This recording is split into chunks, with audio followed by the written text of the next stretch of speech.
अहम ब्रह्मास्मि हिंदी में। आइए, आप सभी का मेरी चैनल में स्वागत है। आज हम अहम ब्रह्मास्मि हिंदी में 11वां भाग हमारा आज है एपिसोड, जहाँ पर निसर्गदत्त महाराज जो एक अंग्रेज के बीच में प्रश्न और उत्तर होते हैं, वो सीरीज़ का 17वां भाग अभी मैं बोल रहा हूँ। 17 चिरंतन सत्ता। चिरंतन सत्ता। प्रश्नकर्ता यानी जो अंग्रेज थे वो पूछ रहे थे और महाराज जी उनका उत्तर दे रहे हैं। बहुत दिलचस्प बातचीत है, सुनिए। चिरंतन सत्ता। प्रश्नकर्ता: प्रज्ञा, बुद्धि और अंतर्दृष्टि मन की 3 सर्वोच्च शक्तियाँ हैं। मनुष्य में 3 शरीर होते हैं: भौतिक, मानसिक और कारण। प्राण, मन और कारण। भौतिक शरीर अस्थिभाव को अभिव्यक्त करता है। मानसिक मनुष्य के ज्ञान को भांति और कारण उसकी आनंदपूर्ण सृजनात्मकता क्रिएटिविटी प्रीति को दर्शाता है। निसंदेह ये सभी चेतना में स्थित विभिन्न आकृतियाँ होती हैं, किंतु वे अपनी अपनी विशेषताओं सहित पृथक की तरह प्रतीत होती है। जानने की क्षमता चित्त का मन में बना प्रतिबिंब बुद्धि है। इसी के सारे मन ज्ञान को धारण कर पाता है। बुद्धि जितनी अधिक प्रखर होगी, ज्ञान भी उतना ही अधिक विस्तृत, गहरा और वास्तविक होगा। वस्तुओं, व्यक्तियों और स्वयं को जानना बुद्धि की ही गतिविधि है। इनमें से अंतिम बात सर्वाधिक महत्वपूर्ण है और शेष दोनों उसके अंतर्गत अपने आप का और संसार का दोष युक्त ज्ञान, मिथ्या धारणाओं और कामनाओं का कारण बनता है, जो पुनः बंधन में ही ले जाता है।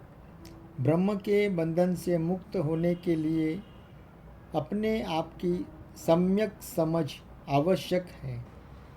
सिद्धांततः तो मैं यह सब समझता हूँ, पर जब उन्हें प्रयोग करने का अवसर आता है, तब विभिन्न परिस्थितियों में और विभिन्न लोगों के प्रति अपने प्रत्युत्तरों में मैं निराशाजनक रूप से असफल रहता हूँ और अपनी असंतुलित प्रक्रियाओं से मैं बस अपने बंधन को और भी दृढ़ कर लेता हूँ। मेरे मूढ़ और शिथिल मन की तुलना में जीवन अधिक त्वरापूर्ण है। मुझे समझ में तो आ जाता है, पर तब तक इतनी देर हो चुकी होती है कि पुरानी भूलों की पुनरावृत्ति कर बैठता हूँ। महाराज जवाब दे रहे हैं, तो तुम्हारी समस्या क्या है? प्रश्नकर्ता: मैं जीवन को न केवल बुद्धिमत्तापूर्ण वरन तत्पर प्रत्युत्तर देना चाहता हूँ, और यह तब तक तत्पर नहीं हो सकता जब तक कि स्वतः स्फूर्त न हो। यह स्वतः स्फूर्तता मुझे कैसे प्राप्त होगी? महाराज: दर्पण सूर्य को अपनी ओर आकर्षित करने के लिए कुछ नहीं कर सकता है। यह बस चमकदार और स्वच्छ भर बना रह सकता है। जैसे ही मन योग्य होता है, सूर्य उसमें चमकने लगता है। प्रश्नकर्ता: प्रकाश आत्मा का होता है या मन का? महाराज ने जवाब दिया, दोनों बातें हैं। यह स्वयं तो कारण रहित और परिवर्तन शून्य है, पर मन की गति और परिवर्तनों के कारण यह सतत रंगयुक्त प्रतीत होता है। यह एक प्रकार से चलचित्र के उदाहरण के समान है। फिल्म का अपना कोई प्रकाश नहीं होता, पर फिल्म प्रकाश को रंग भी प्रदान करती है और इसके रास्ते में बाधा की तरह गतिमान रहते हुए उसके गतिमान होने की प्रतीति उत्पन्न करती है। प्रश्नकर्ता, क्या इस समय आप परिपूर्ण अवस्था में स्थित है? महाराज ने कहा, परम पूर्णता मन की वह अवस्था है जब वह शुद्ध हो जाता है। मैं मन से पार हूँ। इसकी शुद्ध या अशुद्ध दशा से मुझ पर अंतर नहीं आता। चैतन्य मेरा स्वभाव है और मूलतः तो मैं अस्ति या नास्ति से परे हूँ। प्रश्नकर्ता, क्या ध्यान मुझे आपकी अवस्था तक लाने में सहायता करेगा? महाराज ने कहा, ध्यान तुम्हारे बंधनों का पता लगाने, उन्हें शिथिल करने और खोलने में तथा इस प्रकार बाधाओं को हटाने में तुम्हारी सहायता करेगा। जब तुम इसके पश्चात किसी भी वस्तु में और अधिक लिप्त न होगे तो तुमने तुम्हारे हिस्से का कार्य पूरा कर लिया। शेष कार्य तुम्हारे लिए हो जाएगा। प्रश्नकर्ता, किसके द्वारा? महाराज ने उत्तर दिया, उसी शक्ति द्वारा जिसने तुम्हें यहाँ तक पहुँचाया था, जिसने तुम्हारे हृदय में सत्य की इच्छा को जगाया और इसे खोजने के लिए तुम्हारे मन को प्रोत्साहित किया। यह वही शक्ति है जो तुम्हें जीवित रखती है। इसे तुम जीवन अथवा सर्वोच्च सत्ता कह सकते हो। प्रश्नकर्ता, समय आने पर यही शक्ति मेरा जीवन हर भी लेती है। महाराज, क्या तुम्हारे जन्म के समय तुम विद्यमान नहीं थे? और क्या अपनी मृत्यु के समय तुम विद्यमान न रहोगे? उसका पता लगाओ जो सदैव विद्यमान होता है, जो निरंतर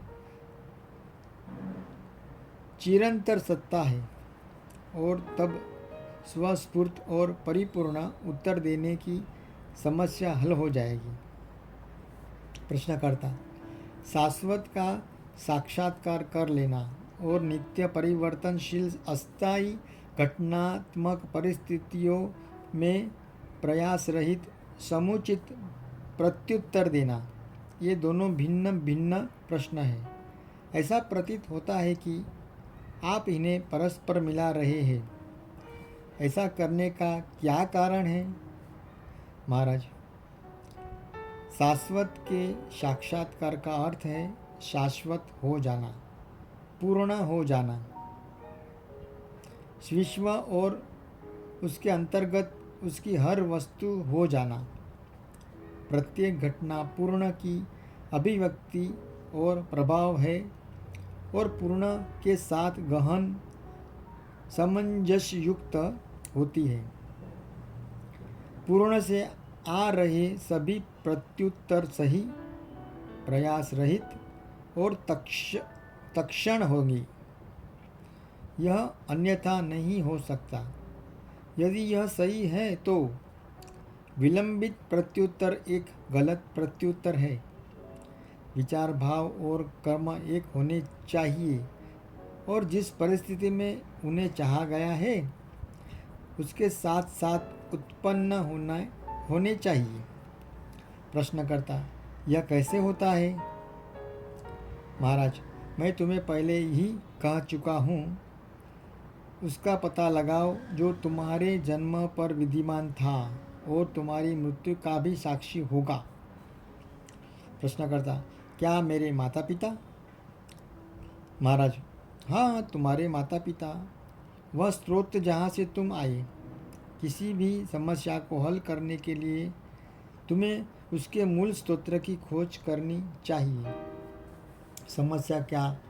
समस्या का विलय और खोज और धैर्य युक्त वैरागी रूप वैश्विक माध्यम में ही हो पाता है और तब इसका वास्तविक हल पाया जाता है। दोस्तों, हम 17वां अध्याय यहाँ पर ख़त्म होता है। तो आज का यहाँ पर हम संपन्न करेंगे और वापस कल 18वां अध्याय लेंगे। आप सभी का बहुत बहुत धन्यवाद। कृष्णार्पणमस्तु। हरि ओम। कल मिलेंगे। धन्यवाद। दोस्तों, आपको अगर मेरा ये प्रयास अच्छा लगे तो प्लीज़ मेरी चैनल को लाइक, शेयर और सब्सक्राइब कीजिए। आपका बहुत बहुत धन्यवाद।